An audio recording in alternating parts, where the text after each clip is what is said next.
Assalamualaikum warahmatullahi wabarakatuh. Alhamdulillahilladzi arsala rasulahu bil huda wa dinil haqq liyudhhirahu 'ala ad-din kullihi walau karihal musyrikun. Asyhadu an la ilaha illallah wahdahu la syarika lah wa anna Muhammadan 'abduhu wa rasuluh. Allahumma salli wa sallim ala Muhammadin wa ala ali Muhammad kama sallaita ala Ibrahim wa ala ali Ibrahim innaka Hamidum Majid. Kaum muslimin, saudara-saudariku seiman dan seislam, semoga selalu mendapatkan keberkahan hidup dan rahmat yang senantiasa hadir setiap saat. Masalah pendidikan anak merupakan satu masalah yang krusial, masalah yang penting dan prinsipil di dalam kehidupan rumah tangga manapun, hatta di tengah orang-orang non-muslim. Karena pembentukan generasi adalah lewat pendidikan. Dan ketika salah mendidik, tolong diperhatikan, berarti kita telah merusak satu generasi manusia. Maka di sini saya akan sampaikan kesalahan-kesalahan yang banyak terjadi di dalam proses pendidikan anak di tengah keluarga maupun di sekolah. Yang pertama adalah salah tujuan. Banyak di antara kita menyekolahkan anak supaya nanti anaknya bisa kerja di perusahaan asing, bergengsi, gajinya dolar, atau mungkin menjadi pejabat tinggi, atau menjadi pemimpin di sebuah perusahaan, macam-macam. Ini sudah salah semuanya. Makanya Allah memberikan satu peringatan, Iqra bismi rabbikal ladzi khalaq. Makna bismi rabbikal ladzi khalaq artinya lillahi ta'ala. Makanya ada orang yang mencari ilmu karena Allah. Ada orang yang mencari ilmu karena dunia. Ini Qarun. Ada orang yang mencari ilmu karena ilmu. Jadilah sekuler. Pinternya cuma ngomong, kurang berbuat. Maka yang benar adalah mencari ilmu untuk Allah. Dan siapa yang mencari ilmu untuk dunia atau untuk ilmu supaya bisa berdebat dengan orang-orang lawan debatnya atau bisa bersanding dengan ulama, Rasulullah mengancam lam yajid raihatal jannah, tidak menemukan baunya surga. Sehingga di sana ada suatu doa dari Umar bin Khattab radhiyallahu an, Allahumma ja'al amali kullahu salihah. Ya Allah, jadikanlah semua amalku soleh. Waj'alhu liwajhika khalisah. Dan jadikan itu semuanya untukmu secara murni ikhlas. Wala taj'al li ahadin fihi syai'a. Jangan sedikit pun saya peruntukkan untuk yang lainnya. Makanya Fudail bin Iyad mengatakan, siapa yang beramal karena manusia syirik, dan siapa yang meninggalkan amal karena manusia adalah riya. Banyak pertimbangan-pertimbangan orang dalam menyekolahkan anak. Itu kadang-kadang tidak benar. Mungkin anaknya takut tidak bisa bersaing dengan anaknya tetangga. Atau masa sih kalah dengan anaknya tetangga. Macam-macam. Atau persaingan dengan temannya. Ini semuanya merusak pendidikan anak kita sendiri. Dan sudah capek, sudah lelah, sudah menguras dana, tenaga, pikiran, ternyata semuanya tidak dianggap oleh Allah sebagai kebaikan. Itulah yang dimaksud dari firman Allah. Wa qadimna ila ma 'amilu min 'amalin faj'alnahu haba'an manthura. Mereka kami datangi amalnya. Ternyata setelah kami datangi, saya jadikan seperti debu berhamburan karena mungkin tidak ikhlas atau ikhlas tidak benar. Seperti yang juga ditegaskan oleh Allah, alladzina dhalla sa'yuhum fil hayatid dunya wa hum yahsabuna annahum yuhsinuna sun'a. Orang-orang yang menyangka alladzina dhalla orang-orang yang tersesat usahanya di dunia menyangka dia telah melakukan kebaikan, yaitu imma niatnya salah atau beramalnya salah, tidak sesuai dengan petunjuk dari Rasulullah Sallallahu Alaihi Wasallam. Kemudian yang kedua adalah kesalahan keliru memilih sekolah. Ini juga banyak terjadi. Sebagian di antara kaum muslimin hanya memandang gengsi, sehingga tanpa memperhatikan apakah sekolahan ini nanti bisa menyelamatkan akidah anak saya, akan bisa menghantarkan anak ini kepada akhlak yang mulia, tidak. Akhirnya, Masya Allah, kita sangat mengelus dada. Ada kok teganya seorang muslim memasukkan anaknya ke sekolah-sekolah yang tidak sama sekali ada kaitannya dengan Islam. Bahkan sekolah-sekolah non-muslim, sekolah-sekolah sekuler, yang ini otomatis menghancurkan akidah, akhlak dia. Kesalahan memilih sekolah ini banyak diperingatkan oleh para ulama. Apalagi sekolah-sekolah yang metodenya diambil dari barat, yang sekuler, apalagi sekarang liberal, yang sudah tidak lagi mengindahkan nilai-nilai moral agama. Anak kita jadi apa? Pada saat itulah kaum imperialisme dan musuh-musuh Islam mendapatkan agen, mendapatkan tempat, mendapatkan ibarat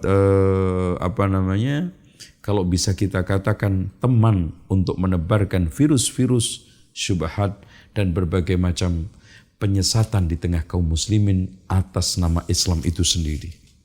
Memilih sekolah dan perhatikan sekolah yang tidak benar.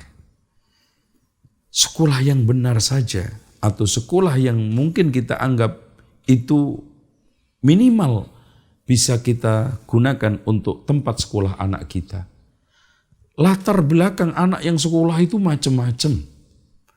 Ada anaknya orang soleh, ada anaknya orang toleh, ada anaknya penjahat, ada anaknya macam-macam.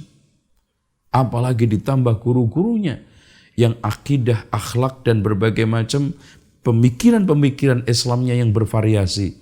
Semakin menambah tumpukan PR, menyesatkan, merusak anak kita. Na'udzubillah min dzalik. Kemudian salah di dalam metode pendidikan. Metode pendidikan itu ada banyak.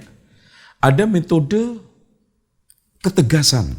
Tapi kalau tegas keras terus akan membuat anak ini akan radikal. Bahkan bibit radikal itu karena pendidikan yang dilatari dengan kekerasan. Tapi kelembutan lembut terus ini juga membuat anak akan kolokan. Sehingga disebutkan oleh salah seorang cendekiawan, Mustafa As-Sibai, mengatakan anak yang dididik kekerasan akan melahirkan radikalisme, dan anak yang dididik dengan kelembutan saja akan melahirkan kolokan manja yang juga sama-sama menghancurkan anak tersebut. Juga pendidikan yang sifatnya motivasi. Nanti juga kita akan sampaikan termasuk kesalahan. Salah motivasi juga repot. Motivasi anak juga benar. Metode pendidikan. Intinya metode pendidikan yang kita gunakan harus berasaskan dari Al-Quran dan Sunnah. Ya. Jangan sampai keluar. Ya, manhajiyatu tarbiyah itu harus kita ambil dari lentera Alkitab was Sunnah. Kemudian yang kita harus juga perhatikan adalah di dalam masalah motivasi belajar yang salah. Ada sebagian orang tua yang memberikan motivasi yang selalu sifatnya materi. Ya. Sehingga membuat anak itu selalu terdorong untuk mengejar prestasi, kesuksesan yang dipertimbangkan utama adalah materi. Ada juga yang memberikan motivasi anak secara salah. Kamu harus pinter, jangan sampai kalah sama si anu si fulan. Ini juga salah. Ya, bukankah kita itu ingat terhadap hadis Rasulullah SAW? Salasatun awwalu man tusa'ar bihimun naru yaumal qiyamah. Ada 3 orang yang pertama kali disengat oleh api neraka. Dimasukkan oleh Allah di api neraka. Rajulun ustushhid. Orang yang mati syahid. Kenapa dimasukkan oleh Allah ke neraka? Karena salah tujuan, salah motivasi. Termasuk kesalahan kita di dalam motivasi belajar anak.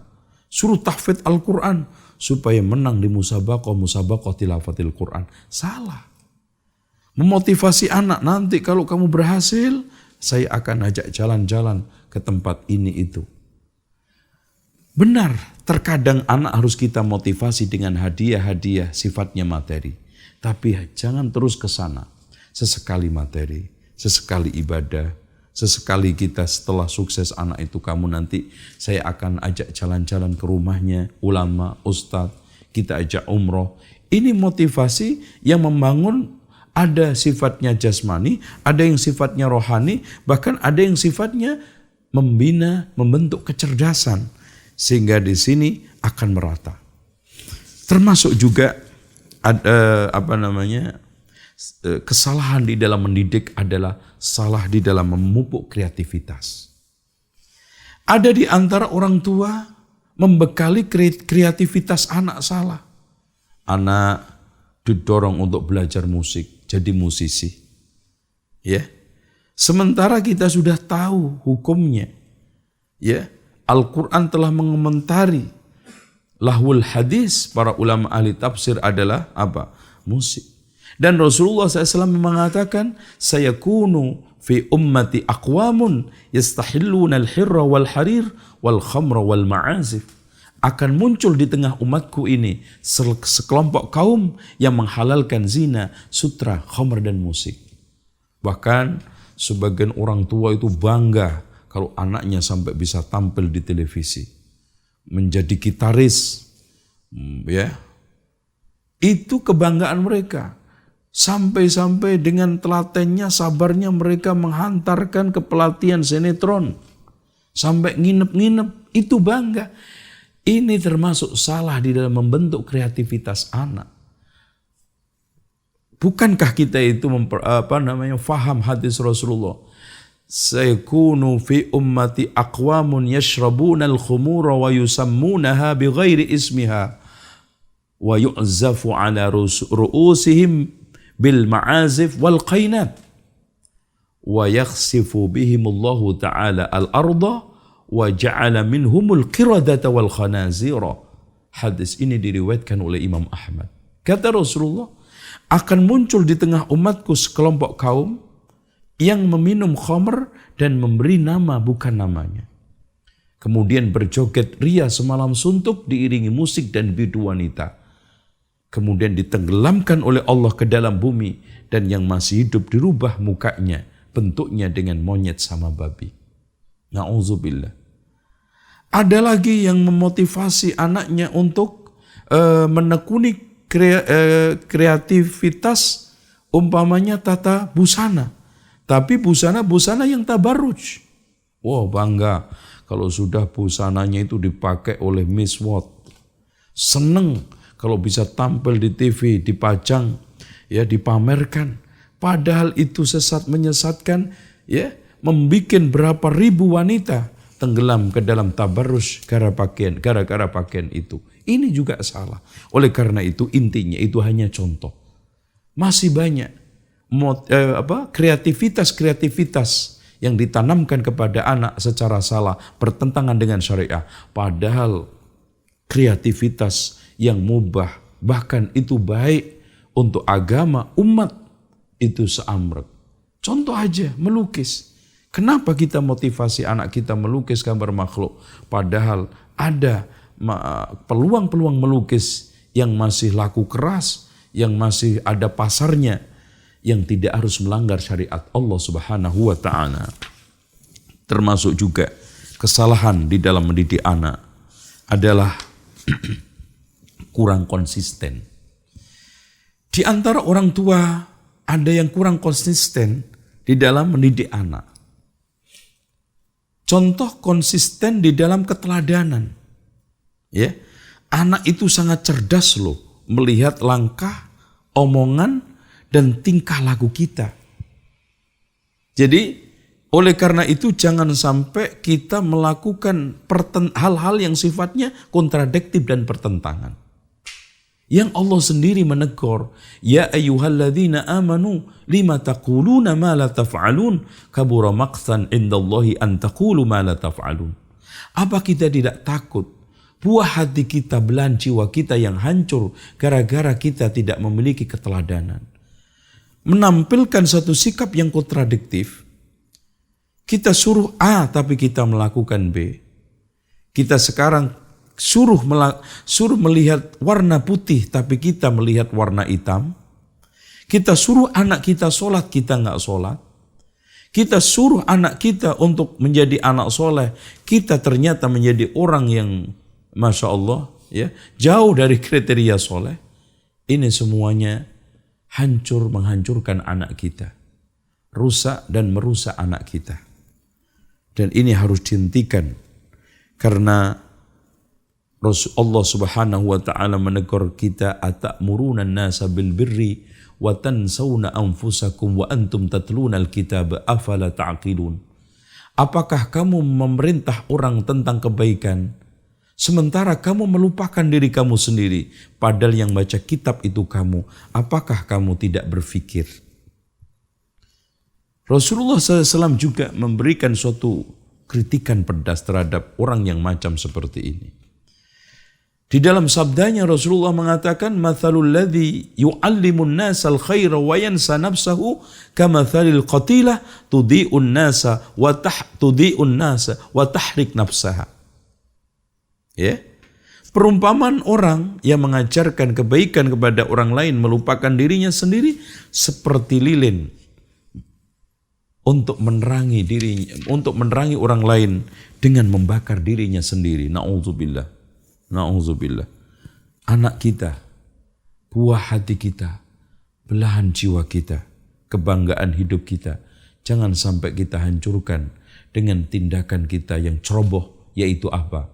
Kurang memberikan keteladanan. Kesalahan berikutnya adalah kekhawatiran yang berlebihan. Nah ini ada di antara sebagian orang tua selalu was-was anaknya main sama teman-teman tetangganya, dibatasi, diproteksi, nggak boleh. Boleh kita sekarang ini mengawasi, mengontrol, tapi jangan sampai berlebihan sehingga anak kita jadi kaku, anak kita jadi minder. Apalagi kalau sekarang serba nggak boleh, mau main sama teman sekolahnya nggak boleh, takut nanti jangan-jangan nanti kena narkoba, jangan-jangan nanti tawuran. Emang benar, itu semua potensi akan ada. Tapi kita ambil jalan tengah, biarkan dia bergaul, tapi kita pilihkan teman yang baik. Biarkan dia cari teman, tetapi kita awasi. Karena pada akhirnya kita dan termasuk anak kita adalah makhluk sosial yang tidak bisa pisah dengan manusia, tidak bisa hidup dengan kesendirian. Dan Rasulullah SAW mengatakan, al-mu'minu alladhi yukhalitun nas wa yasbir ala adahu khairun minal ladhi la yukhalitun nas wa la yasbir ala adahum. Orang mukmin yang mau nyampur sama orang lain, sabar atas gangguannya, itu lebih baik daripada nggak mau nyampur tapi juga nggak mau sabar atas gangguannya. Yang selanjutnya, kesalahan di dalam mendidik anak adalah berlebihan di dalam mencurigai anak. Ada sebagian orang tua yang selalu curiga pada anak-anak tertentu, mungkin anak kedua, anak pertama, ya. Dan selalu negative thinking. Dan akhirnya apa? Terjadi permusuhan antara orang tua dengan anak. Apalagi dia menampilkan sama anak yang lainnya tidak. Ini presiden yang sangat berat ini. Ini ketidakadilan. Makanya Rasulullah memberikan suatu arahan, i'dilu ala auladikum, bersikaplah adil terhadap anak-anak kalian. Termasuk kita jangan sampai serba curiga, anak keluar dicurigai. Ada sesuatu yang tidak beres, anak langsung dicurigai. Ada uang yang hilang, anak langsung dicurigai. Ini akan merusak hubungan antara kedua orang tua dengan anak, merusak mental dan psikologi anak, dan anak bisa akan durhaka kepada orang tua kalau caranya seperti itu. Termasuk juga kesalahan orang tua adalah menjauhkan anak dari orang-orang soleh. Saudaraku seiman, perlu diketahui, kita harus camkan bahwa tidak ada ruginya melepas, membiarkan anak kita berteman dengan orang-orang soleh, apalagi ulama. Jangankan sekarang anak kita, anjing saja menjadi mulia karena berteman dengan ashabul kahfi. Oleh karena itu, di antara para ulama mengatakan di antara obatnya hati ada 5 adalah mujalasatu sholihin, berteman dengan orang-orang soleh. Karena berteman orang soleh akan mengarahkan kita kepada jalan yang baik, mengingatkan kita saat lupa, dan mengarahkan kita kepada akhirat. Dan terus membimbing, membina kita dengan berbagai macam kesolehan. Dengan demikian, pernah ada orang yang datang kepada Rasulullah Sallallahu Alaihi Wasallam, Badui, yang menanyakan, ya Rasulullah, mata sa'ah, kapan itu kiamat? Rasulullah SAW menjawab, mada a'adatta laha, apa yang kamu siapkan untuknya? Dia menjawab, hubbullahi wa rasulih, cinta Allah dan cinta Rasul. Apa kata Rasulullah? Anta ma'aman ahbabta, kamu akan dikumpulkan oleh Allah bersama orang yang kamu cintai. Dari belakangnya Anas bin Malik sambil menangis mengatakan, sehingga aku mencintai Rasulullah, Abu Bakar, Umar, Utsman, Ali. Walaupun amalanku tidak sepadan dengan mereka, aku berharap bersama mereka nanti di surga.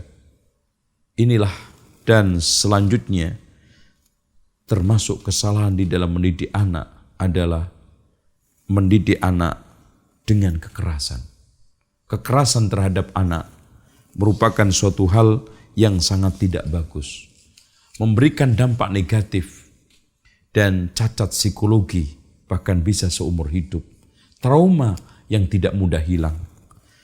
Makanya di sini mendidik anak harusnya seperti Rasulullah. Perhatikan bagaimana komentar komentar Anas bin Malik. Saya melayani Rasulullah Sallallahu Alaihi Wasallam 10 tahun.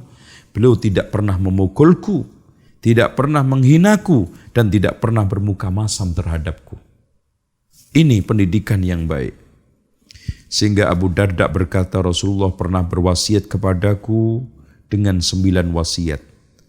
Janganlah kamu syirik kepada Allah meskipun kamu disiksa dengan dipotong dan dibakar. Itu 1. Yang kedua, janganlah kamu meninggalkan sholat 5 waktu dengan sengaja.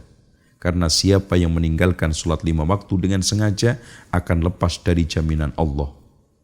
Selanjutnya, janganlah minum khamr, karena khamr membuka seluruh keburukan. Taatilah kedua orang tuamu, dan bila keduanya menyuruhmu untuk keluar dari keduniaanmu, maka keluarlah. Janganlah kamu melawan pemimpinmu meskipun kamu yang benar. Janganlah kamu melarikan dari medan perang meskipun kamu harus mati, sementara teman-temanmu lari darinya. Infakkanlah hartamu untuk keluargamu. Janganlah kamu angkat tongkat untuk memukul keluargamu, dan tanamkan kepada keluargamu agar mereka takut kepada Allah. Ini wasiat yang sangat indah dari Abu Darda yang harus kita renungkan.